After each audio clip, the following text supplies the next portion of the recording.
কোথাও যাওয়ার সময় পাই না, বাজারে তো একেবারেই যাওয়ার সময় পাই না।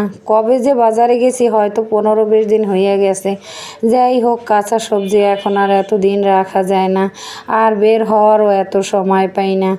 ঈদের একেবারে রোজার 1 মাস আগে থেকে কাজ শুরু করছি, আর এখন রোজা প্রায় শেষ, তারপরও কাজের এখনও শেষ পর্যায়ে, যে কবে যাব তার কোনো স্টেশন নাই। যাই হোক, তারপরে রোজার মধ্যে রোজা রাইখা বাজার করা, বাচ্চাদের 3টা বাচ্চা রোজা থাকে, ওদের মানে যাই হোক একটু ভালো মন্দ রান্না করতে হয় ভোর রাত্রে খাওয়ার জন্য।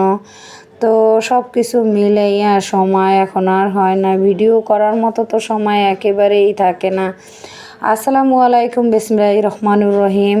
আশা করি আমার এই ভিডিওটা যে যেখান থেকেই দেখতেছেন আল্লাহ রহমতে ভালোই আছেন, আর মইও আলহামদুলিল্লাহ ভালো আছি। অনেক দিন পর আজকে একটু সময় পাইছি, তো ভাবলাম ছেলেটারে নিয়ে বাজারে যাই।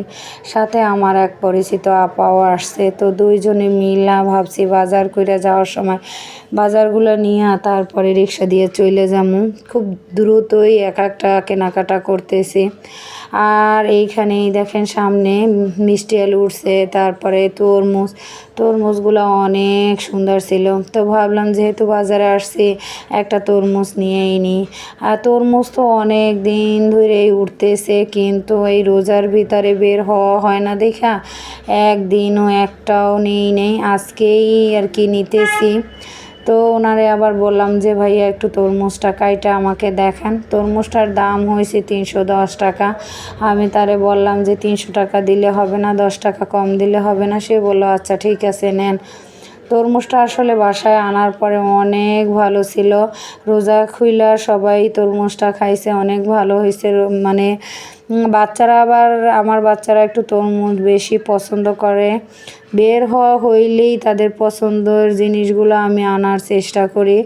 মানে যখন যেভাবে হয়, যেরকম সামর্থ্যে কুলায় সেরকমই চেষ্টা করি। কখনো এমন হয় নাই যে বাচ্চারা একটা জিনিস বলার পরে আমি সেই জিনিসটা আনি নাই, এরকম খুব কমই হয়েছে। কারণ আমি সবসময় তাদের চাওয়া পাওয়া, তাদের পছন্দ সমস্ত কিছুই আমার কাছে অনেক বেশি গুরুত্বপূর্ণ। নিজের থাকুক কিংবা নাই থাকুক, আবার কোনো কিছু নিয়ে আমি বারবার চিন্তাও করি না। একটা জিনিস করতে হইলে সেইটা তাড়াতাড়ি করারই চেষ্টা করি। আর টাকা পয়সার লেনদেন বা কোনো কিছুর বিষয়ে আমি খুব সেনসিটিভ। প্রয়োজনে না খেয়েই থাকবো, তারপরও বাকি, তারপর ঋণ করা, এগুলো আমি একেবারেই পছন্দ করি না। অনেকে আছে যে দেখা যায় যে কিস্তি তুলে তারপরে সেইভাবে সংসার ম্যানেজ করে। এক একজন এক এক পরিস্থিতিতে থাকবে, এটাই তো স্বাভাবিক, তাই না? কিন্তু আমি সবসময় পরিশ্রম কইরাই চলার চেষ্টা করি। আর কখনো যদি কোনো কিছুতে ঘাটতি থাকে সেইটা কিভাবে ম্যানেজ করা যায় সেই চিন্তা করি, কঠোর পরিশ্রম করি। পরিশ্রমের মধ্য থেকেই কিন্তু অনেক কিছু করা যায়, আমি বিশ্বাস করি। তবে আল্লাহ রাব্বুল আলামিন আমার শারীরিক শরীরটা মানে সুস্থ রাখছে বিধায় আমি এত পরিশ্রম করতে পারি, নয়তো সম্ভবই ছিল না। আর পুরা একেবারে টানা 2টা মাস হবে, আর 10টা দিন গেলেই মানে রোজাটা শেষ হইলেই আমার শরীরটা এখন এতটাই ক্লান্ত। সারাক্ষণ দিন রাত 24টা ঘন্টা যদি একটা মানুষ কাজের উপরে থাকে, তার ভিতরে যদি না ঘুমায় তাহলে তার অবস্থাটা কি হয়। তো প্রত্যেকটা বছরই ঈদের সময়টা আসলে ঈদের মানে রোজার 1 মাস আগে থেকেই শুরু হয় আমার এইরকম পেরেশানি।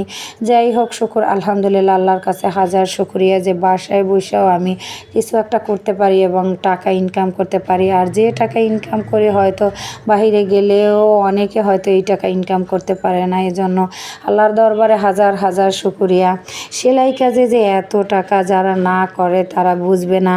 সেলাইয়ের পাশাপাশি সেলাই শেখানো সমস্ত কিছু, আমি এটা একেবারেই মূলধন ছাড়া যে এত মানে টাকা ইনকাম করা যায়। যাই হোক, তার পাশাপাশি এখন আবার পার্ট টাইম একটা জব নিয়েছি, এজন্য সময়টা খুব দ্রুত চলে যায়। যায় আর সময় পাই না অন্য কিছু করার মতো। তার ভিতরেও বাচ্চারা কী খাইবে সেই জিনিসটা রান্না করার চেষ্টা করি। আর আমার বাচ্চারাও শুকর আলহামদুলিল্লাহ কোনো জিনিস অতিরিক্ত তারাও পছন্দ করে না। আজকে যেমন হয়েছে সেরকমটাই মানাই নেওয়ার চেষ্টা করে। আমিও তাদেরকে সবসময় এভাবেই বোঝাই যে বাবা দেখো যেরকম যে সময় যে পরিস্থিতিই হোক না কেন মানে তাই মাইনে নিতে হয়, সেভাবেই চলতে হয়। আজকে ভালো মন্দ রান্না করলে সেইভাবে তোমরা খাবা এবং কালকে যদি কোনো কিছু নাই থাকে যা রান্না করব সেইভাবে তোমরা খাবা। মানে এইগুলা সবসময় আমি এখন আর বলতে হয় না, একটা সময় আমি বুঝাইছি আর এখন তারা নিজেরাই বোঝে। তারাই আমাকে কোনো জিনিস যদি আমি মানে করতে চাই কিংবা একটু দামি কোনো জিনিস কিনতে চাই বা কোনো কিছু এইভাবে যদি করতে চাই তখন তারাই বলে যে না আম্মু এটা করতে হবে না এইটা করো। একসাথে দুইটা জিনিস করার চেষ্টা করে, মানে একটার উপরে সমস্ত খরচ না। আবার কোনো জিনিস আছে না যে কম মানে কম দামে কিনবে সেই জিনিসটা বেশি ভালো লাগবে না বা খারাপ হবে, সেরকমও তারা চায় না। তাদের রুচিটা অন্যরকম। যাই হোক অল্পের ভিতরেও যে তারা সন্তুষ্ট থাকে এটাই শুকর আলহামদুলিল্লাহ। আমি মনে করি যার যে অবস্থানে আছে যতটুকুই আল্লাহ রাব্বুল আলামিন তাকে রুজি রোজগার বা যে মানে যাই যোগান দিচ্ছে না কেন আল্লাহ রাব্বুল আলামিনের কাছে হাজার শুকরিয়া। অল্পতেই সন্তুষ্ট থাকা উচিত আমি মনে